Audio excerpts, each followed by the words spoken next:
Hello FlossTube Stitchers, Shelly here at Just Stitching with video number 42, and I want to start off with a finish. I worked on the Happy Thanksgiving box from Shepherd's Bush, and I decided that I really did need to go ahead and finish it even though it was past the season, because of course it can be used as a shop model, and I already had the box. So I left it out in case any customer wanted to buy a brown one. We also have the boxes in the cream and the black, but nobody bought one recently, so I snagged it as my own. And here is the finished stitching. So you know I have a love-hate relationship with Shepherd's Bush. I'll just show you the back, because they have all these little individual leaves and flowers, and it's so crazy. There is so much to wind underneath that sometimes I feel like it takes longer to take care of the tails and to make sure nothing's showing than it did to stitch the whole piece in the first place.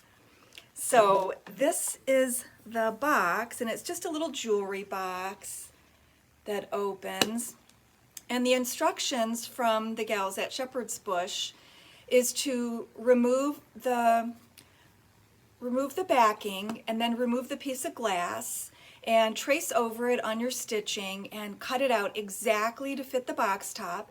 And then they put, I think, a sheet of white paper or something behind it so that the dark backing doesn't show through your stitching. But I just can't bring myself to cut my piece that small. So I talked to my framer, and she said, if possible, if there was enough room in there, she could stretch it over a piece of mat board. And I thought, well, gosh, I could probably do that myself. So I think I'm going to try to do that and maybe use the stitchery tape or lace it and see if it fits in there. If it doesn't fit in with the backing, that doesn't bother me, because I probably won't ever use the box for anything. It'll just be as if it were framed. It'll just sit out, so I don't really care too much if it's just a piece of scrapbook paper or a piece of brown paper on the back. So we'll see how brave I get. I have talked to a few other people who have finished these boxes, and they said they followed Shepherd's Bush's instructions, and I don't know what it is. I guess I have a framing mentality of do no harm and make it reversible in case the person wants to redo something later. People have had humidity issues or smoke damage, and then they have to redo a piece of needlework, and if it's been trimmed to fit, it's harder to redo. So maybe that's what I'm thinking of, but we'll see. Maybe I'll have this done next week to show you. And then the whip I'm working on is from Plum Street Samplers Serial Bow Collection. This is lesson number 3, and I am working it on 32 count exemplar Lakeside linens, which is not the same color they called for, but I thought it was going to work out very nicely. And I think I maybe only had the lettering done when I showed it to you last. So in the meantime, I've done the little beehive with the bee on it. Now it's not finished yet, so the lettering is finished with the full X's with 1 strand underneath and 2 strands on top. And remember, I talked about that before. I did it on a piece where I had already done the 1 strand and I didn't like the way it looked, so I just went ahead and added another strand on top of it. But I realized that doing this whole piece this way would be really tedious. And I didn't like the way the 2 light threads, like I'm okay with the lettering. I'm going to continue doing that the way I started, but I next started with the white part of the hive box or drawer, whatever you want to call it, and I didn't like the way the 2 strands were laying next to each other as the top cross. So I decided to do the 2 stitches underneath and just 1 strand on top. So I'm moving right along with just stitching the 2 strands, and then I'll go back later and fill it in. And I decided I was going to keep on stitching this way and leave the top cross for a time where maybe I was tired or wanted to pay a little more attention to what was on TV, or maybe I'm watching FlossTube, or I'm at a stitch group and everybody's talking and I maybe can't pay attention. So I think I'm just gonna go ahead and do all the 2-strand work and then go back later and fill it in. And then the other advantage of that, which several customers have shown me previously that they do when they go on trips, is you don't even have to take your chart with you to finish the top cross. So it saves you a little time. Nobody ever knows what to do with the chart on an airplane or the car. It doesn't stay on your lap. It doesn't stay propped up. But hey, if somebody has a good idea of what to use on a plane or in a car to hold your chart, let us know, because I get a lot of questions about that. So I think my other customers would be really interested in what you're doing. Yeah, so that's my whip. I may work on something else too this week, but right now this is the only one that I'm working on.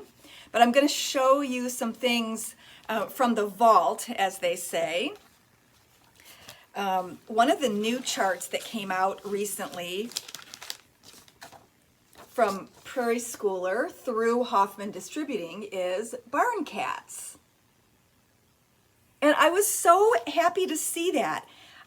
There's no year on here because they redid the backside and it doesn't have a year. Or maybe when Prairie Schooler started, they didn't put the year on. In previous ones, the year's always been on the back rather than on the chart. So I'm not sure how old it is, but it's before Hoffman started dating them.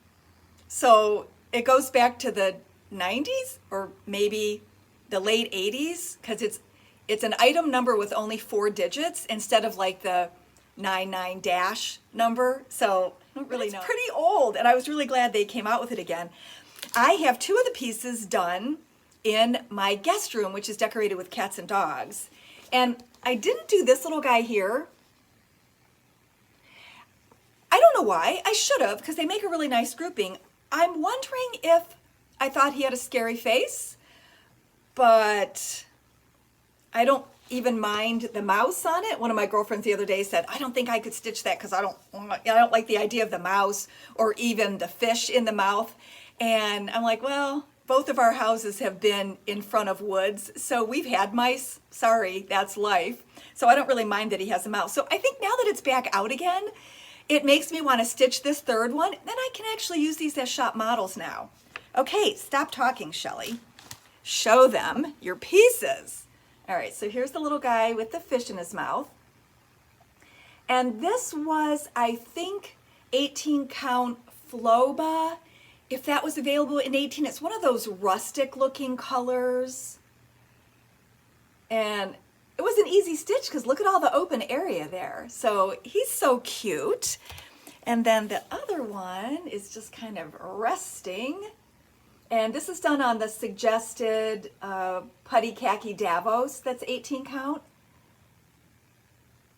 So I think I really will do that 3rd cat. So he's so cute.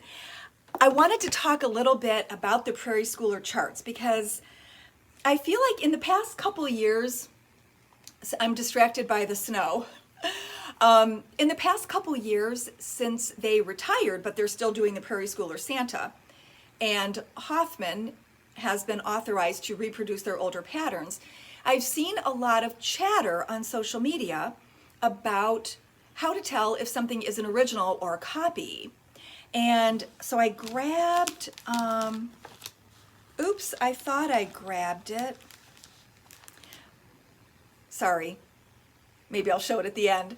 I grabbed one of the older patterns, but I must have left it on the other table. And I can't be like Teresa Vanette and go off screen and come back. I'm not that brave. My iPad would fall over or something would go wrong, so I can't do that. Anyway, the other ones were a harder copy, paper, but like not, maybe like a shiny cardstock is how you could describe it. And it was, folded. Well, the ones now are, more of a flimsy paper, but the charts are very nice, and they come in this type of plastic bag that has the sealing strip at the bottom. So those are authentic. I actually saw a conversation where people were talking about how they thought a shop might have been copying charts and they just wanted to make sure it was an Etsy shop and they wanted to make sure they weren't getting illegal copies. So I thought I wanted to talk about that. I think the problem or the issue in the beginning was that maybe it was the way the charts were being sent to Hoffman. Obviously they were like PDF files. So I had a few of those first patterns in stock when I was first checking this out a few years ago. And the graph paper behind the design was, the lines were really light. And I felt like, I know why people are having trouble stitching from them. They almost feel like they have to go make a copy and darken it, and it should be ready to stitch from. At least that's how the originals were. So I don't know if they received comments about that or if they just realized on their own, but I feel like all the copies we're getting now have really, perfectly legible lines in the graph paper and dark symbols. The charts are large, the symbols are large and very easy to read, so don't be afraid to buy the new ones. The older ones you will see for $9, and the newer reprints are always going to be $12, and they're going to come in that plastic bag. I hope that clears a few things up. The other new one they came out with was Animal Alphabet. And I think this would be really cute if you have like a nature theme in a family room, or maybe a kid's room is done in wildlife. It would be really cute to spell out a name in the alphabet. So I'm really glad. This is book number 68. What was Barn Cats? Oh, I don't know if you noticed or if I pointed it out, but book number 6. See, I was a fan from the very beginning. Alrighty, then the other new thing that came that I wanted to talk about was the Collector's Heart from Heart and Hand Needle Art, their 2020 kit, and it has materials for both projects. And I guess what they were waiting for was the cute little wood button from the bee company in France. And so that's the thing, that's the item that was held up in international shipping or customs or whatever. So anyway, that's here, and she gave us 2 designs this time, so that's fun. So I'm actually, here, I'll just do this now. I said I was going to give these 2 away whenever the big kit came. So it's time for these. You'll get one of each. And just use the word love somehow in a comment, and you will get in the drawing for this for next week. Alrighty. Then, hey, how about if I just tell you who the winner was from last week? So it was a choice of one of the 3 new bee scissors from Dinky Dyes, and this customer was one of the many who liked the yellow the best. And just because I think people might notice their name more if they see it written, here's Barbara A. McCorkle. So contact me, Barbara, and I will get this out to you. There's still a few remaining from previous videos where people haven't claimed them, and they might either be behind watching or maybe we're doing something else and just didn't catch their name. So I thought I'm going to go back to showing the name. Okay, that's that. The other new thing that we have are models from one of our regular customers, Carol Leonard, who is known here affectionately as the Monthly Stitcher. And she just completed Hands-On Designs, a year of celebrations. And she has hers in, she might have 2 frames because she gave us 1 frame, but she kept January at home. So she might have a black and a brown or 2 blacks. But anyway, what she does is she stretches them and just pops them in and out of a frame. So we usually have, of all of her monthly series, we usually have the 11 other months besides the current month. So here is February that she put in the frame for us, since that was the current month coming up. And I put these in the plastic bags so that I wasn't touching her stitching, and also so I wasn't poking myself with her pins. All right, April. Oh, you know what? I have something I want to say about this. So my birthday's in April, and one of my good mail order customers the other day asked me to start sending her all the November monthlies. Her birthday must be in November because she's really a Christmas stitcher.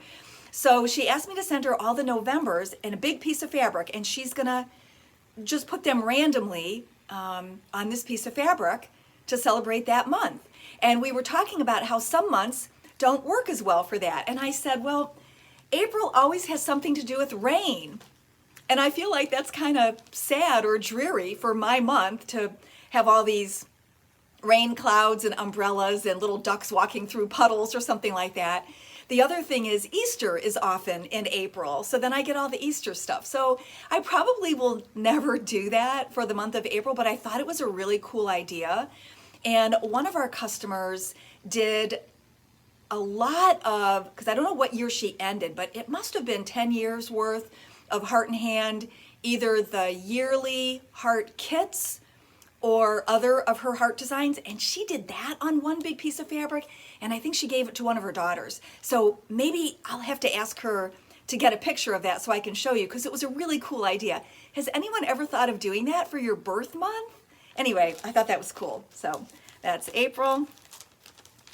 And May's the pretty month with all the flowers that grew from the April rain.